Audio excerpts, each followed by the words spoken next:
మాట్లాడతాను. Okay, right right right right. Srinivasa Rao గారు, good morning. Good morning. ఏంటి సార్ ఇప్పుడు ఉన్న పొలంగా ఎందుకు మెరుపు ధర్నా చేయాల్సిన పరిస్థితి వచ్చింది? అసలు మీ ప్రధాన డిమాండ్లు ఏంటి అంటే ఏం చెప్తారు? మేము ఈ రోజు మీడియా మెరుపు ధర్నా అని అంటుంది, కానీ ఇది మెరుపు ధర్నా ఏం కాదు. 2.5 years బ్యాక్ కొత్తగా ప్రభుత్వం వచ్చినప్పుడే గత 10 సంవత్సరాల్లో లేని జేఏసీని ఫామ్ చేశాం. సమస్యల పైన చాలా పెండింగ్ ఉన్నాయి. 1-2 సమస్యలు కాదు, మెయిన్ డిమాండ్స్ 4-5 ఉన్నప్పుడు కూడా 64 డిమాండ్ల తోటి క్లియర్ గా ముఖ్యమంత్రి గారికి పలు దఫాలుగా, డిప్యూటీ సీఎం గారికి పలు దఫాలుగా, కేబినెట్ సబ్ కమిటీకి కూడా చాలా సార్లు మీటింగ్లు అయినాయి. ఆఫీసర్స్ కమిటీ కూడా, ఎంప్లాయీస్ వెల్ఫేర్ మీద కమిటీకి కూడా మేము నివేదించాం. కొన్ని సమస్యలు పరిష్కారం అయ్యాయి, మేము కాలేదంటలేదు. చిన్న చిన్నవి అయినాయి, డిపార్ట్మెంట్ వైజ్ అయినాయి, కొంత అయినాయి. కానీ అసలు మేజర్ సమస్య ఏదైతే ఆర్థిక సంబంధించిన సమస్యలు ముఖ్య, ఇప్పుడు మేము మెరుపు సమ్మె చెప్పలేదు, మేము దశలవారి ఆందోళన అంటున్నాం. ఈసారి చర్చలకు రామని చెబుతున్నాం. ఎందుకంటే ప్రతిసారి అధిష్టానం నుంచి పిలుపుస్తుంది, అందరం వెళ్తాం, చర్చలు చేస్తాం. ఆ చర్చల్లో ఏదో ఒకటి సానుకూలంగా మాట్లాడుతున్నారు, దానికి మేము ఒబే చేస్తున్నాం. ఎందుకంటే మేము ఓన్లీ సమ్మె చేయడానికో లేకపోతే ధర్నాలు చేయడానికో మేము కార్యాచరణ ఇవ్వట్లేదు. మా సమస్యలు సాధన పదవి ఇస్తున్నాం. వాటిలో కొన్ని సానుకూలంగా రావడం, కొన్ని సమస్యల పరిష్కారం కావడంతో మేము విధులయ్యాం. కానీ అయితే శ్రీనివాసరావు గారు, ఇప్పుడు ప్రభుత్వం చర్చలకు పిలిస్తే, ఒకవేళ పిలిస్తే అంటే మీరు వెళ్ళంటున్నారు, ఒకవేళ ప్రభుత్వం పిలిస్తే ఆ ప్రభుత్వం ముందు మీరు ఎన్ని డిమాండ్లు పెడతారు? అసలు చర్చలు పిలవాల్సిన అవసరం లేదు.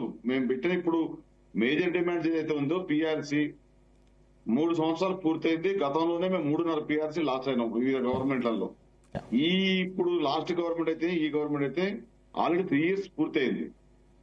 17/2023 నాటికే పిఆర్సీ కమిషన్ వేశారు శివశంకర్ సార్ కమిటీ వేశారంటేనే ఆయన ట్రబుల్ షూటర్ కాదు, ప్రాబ్లం క్రియేటర్. అంటే ఆయన ఎట్లా ఆపాలన్న దానికి గవర్నమెంట్ కి కరెక్ట్ గా లీగల్ గా పెట్టగలిగే సమర్థులు రిటైర్ అయినా కానీ. శివశంకర్ గారి కమిటీ అంటేనే అది ఇప్పట్లో కాదు, ఇది తేలదు అనేది అందరికీ తెలిసిన విషయం. అయినప్పటికీ కూడా మీరు 5% అయ్యారు, ఏదో బిచ్చగాళ్ళకి వేసినట్టు చేశారు. ఆ పాత గవర్నమెంట్ లో మేము తీసుకున్నాం, అయిపోయింది. అది కూడా మేము పాత గవర్నమెంట్ జోలికి కూడా ఇప్పుడు పోం, ఎందుకంటే అయిపోయింది ఆ టైం.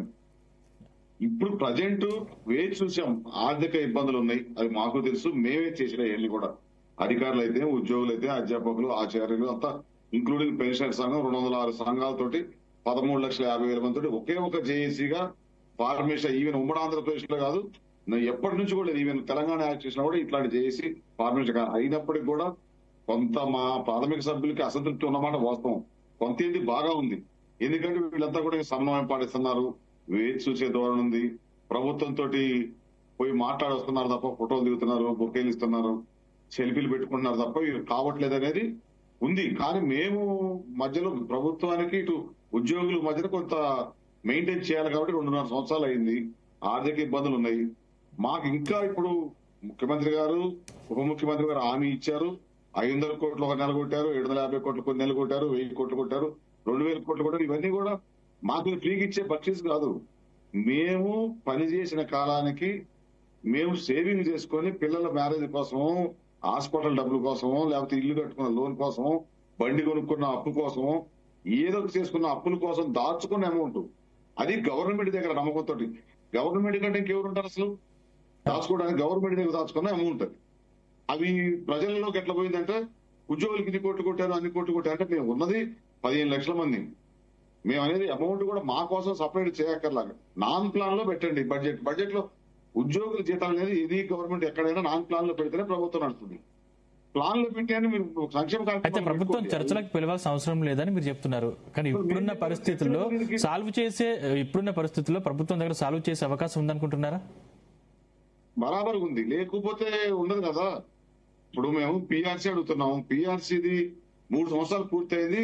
స్వయంగా ముఖ్యమంత్రి గారు June 2 తర్వాత ఎనీ టైం తక్షణమే పిఆర్సీ రిపోర్ట్ తెప్పించుకుంటామని చెప్పారు. అధికారులు చెప్పారు తెప్పించుకోమని. మేము అధికారులు అడుగుతున్నాం, సిఎస్ గారిని అడుగుతున్నాం, ఆర్థిక శాఖను అడుగుతున్నాం, జిఏడీని అడుగుతున్నాం. మరి వాళ్ళు ఏం చేస్తున్నారు? ఎన్నిసార్లు పోయినా ఏదో నవ్వి పంపించడం అంటే మేము కూడా సమన్వయం పాటించాం. కానీ ఇప్పుడు చర్చలు చేసేది ఏముంది? మీరు ఇచ్చిన హామీని అమలు చేయండి.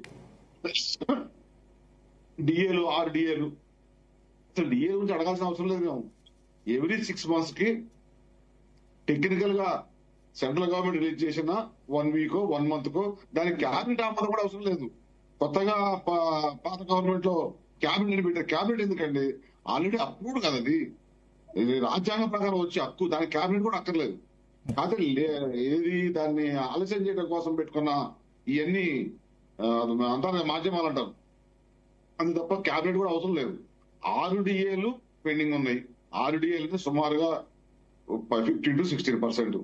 అంటే చూడండి మీరు, 16 to 15% అండి. పిఆర్సీ మినిమం మేము 50% అడుగుతున్నాం. 40, 30, 25 ఇవ్వాలి కదా. అసలు రిపోర్ట్ తెప్పించుకోవాలి కదా. దానికి ఆల్రెడీ సీఎం గారు చెప్పారు, డిప్యూటీ సీఎం గారు చెప్పారు. ఎవరి సమక్షంలో? ఉన్నతాధికారులు అందరి సమక్షంలో. ఇంకా దానికి చర్చలేముంది. తర్వాత రెండో విషయం, మేము మేజర్ గా అడిగేది హెల్త్ కార్డ్స్.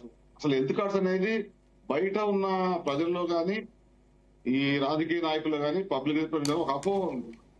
ప్రభుత్వం మాకు ఇవ్వట్లే ఈహెచ్ఎస్ కి amount. Contributory employees health cards కి అంటే మేము 50% మా స్వయంగా మేము నుంచి కట్టుకుంటుంటే గవర్నమెంట్ 50% ఇస్తుంది. అది అమలు చేయడానికి కూడా ముందు నుంచి కట్ చేయమని కూడా పర్మిషన్ మేము దాన్ని యాక్సెప్ట్ చేసాము. అది ముందు గవర్నమెంట్ అందులో ఇన్వాల్వ్ చేయాలి, లేట్ చేస్తున్నారనే, జీతం కట్ చేస్తున్నా కూడా మేము ఒప్పుకున్నాం మా ఉద్యోగులు అందరి తరఫున. అయినప్పటికి కూడా 3 నెలలు గడిచింది, 3 ఇన్స్టాల్మెంట్ కట్ చేశారు. మినిమం మోడాలిటీస్ లేవు. దాని గురించి మాకు సపరేట్ ఆఫీస్ లేదు, సపరేట్ సిఇఓ లేడు. మేము పేరుకే ఓనర్లో ట్రస్ట్ మెంబర్లు 13 మంది ఉన్నాం. పిలిచి మాట్లాడేది లేదు. ముఖ్యమంత్రి గారి దగ్గర ఏం చెబుతున్నారు, ఉన్నతాధికారులు పోయి స్మూత్ గా పర్ఫెక్ట్ గా నడుస్తుంది ఈహెచ్ఎస్ అని చెబుతున్నారు. కానీ ఇవన్నీ మాకు పెద్దగా నష్టం లేదు. ఉద్యోగ సంఘాలుగా మాకు పోయేది ఏం లేదు, నాయకులుగా మాకు పోయేది లేదు. మేము ఎప్పుడు ఎనీ టైం ట్రైన్డ్, మాకు పెద్ద పర్లేదు స్టేషన్స్ కి. కానీ ప్రభుత్వానికి ఇప్పుడు అది కనపడని లాస్ వెళ్ళిపోయింది గ్రౌండ్ లెవెల్ కి. ఇప్పుడు ఏ స్టేజ్కి వచ్చిందంటే జేఏసీ అగ్ర నాయకత్వం మేము యాక్సిడెంట్ చేయకపోతే ఇందాక అన్న చెప్పినట్టుగా కొల్యూడ్ అయిపోయారు, దానితోటి సానుకూలంగా ఉంటున్నారు, ఏదో లబ్ధి కోసం చేస్తారనే స్టేజ్ కింది లెవెల్ ఆటోమేటిక్ నేనున్నా వస్తుంది, ఆటోమేటిక్ వస్తాం. అది ఈ హెల్త్ కార్డ్స్ మాకు ఇవ్వడానికి కూడా కరెక్ట్ గా కూర్చుంటే సిఎస్ గారి కమిటీ 2 days లో ఇంప్లిమెంట్ చేసే హెల్త్ కార్డ్స్. 35,000 మంది హాస్పిటల్ పోతే అడ్మిట్ చేసుకుంటే పంపించారు. మా అమౌంట్ 300 crores ఉన్నాయి అందులో. అది కూడా ఆర్థిక సంబంధించిన పాత గవర్నమెంట్ పెట్టిన బాకీలు సుమారుగా 170 కోట్లు హాస్పిటల్ యాజమాన్యానికి, 450 కోట్లు భద్రతకు సంబంధించిన అమౌంట్ గవర్నమెంట్ హాస్పిటల్ యాజమాన్యానికి కట్టాలి. వాళ్ళు ఏం చెబుతున్నారు, మేము ఒకసారి మీరు ట్రీట్మెంట్ స్టార్ట్ చేస్తే ఈ బాకీలు రద్దు అయిపోతాయి, ఇవి చేయాల్సి. కాబట్టి వాటి నుంచి ఇప్పిండి అన్నారు. అందులో 70 కోట్లు కొట్టమని గవర్నమెంట్ ప్రకటించింది, కానీ 20 కోట్లే కొట్టారు. మేము మాతో పాటు వాళ్ళని కూడా చూసుకోవాలి కదా. మా అమౌంట్ ఉంది, మా అమౌంట్ కి మేము బాధ్యులు, మేము కడతాము, రెడీగా ఉన్న అమౌంట్. ఇంతకుముందు 450 కోట్లు ఖర్చు అయ్యేది హెల్త్ స్కీమ్ కి, ఏది రియంబర్స్మెంట్ అయితే ఈహెచ్ఎస్ అయితే. మేము కలెక్ట్ చేసే అమౌంట్ సుమారు 1,500 కోట్లు అవుతుంది పర్ ఇయర్. అంటే 3 రెట్లు ఎక్కువ ఉంటుంది. హాస్పిటల్ యాజమాన్యానికి కూడా ఇబ్బంది లేదు, కానీ పాత బాకీలు వాళ్ళనేది వాళ్ళు క్లియర్ గా చెప్పేది. కాబట్టి మేము ప్రభుత్వానికి డిస్కస్ చేసేది ఏమన్నా, ఇందులో చర్చలు ఏమన్నాయి, ఆమోదించినాయి కదా, కేబినెట్ కూడా ఆమోదించారు. మూడో విషయం వచ్చినప్పుడు నరసింహ్ గారు good morning. Good morning sir.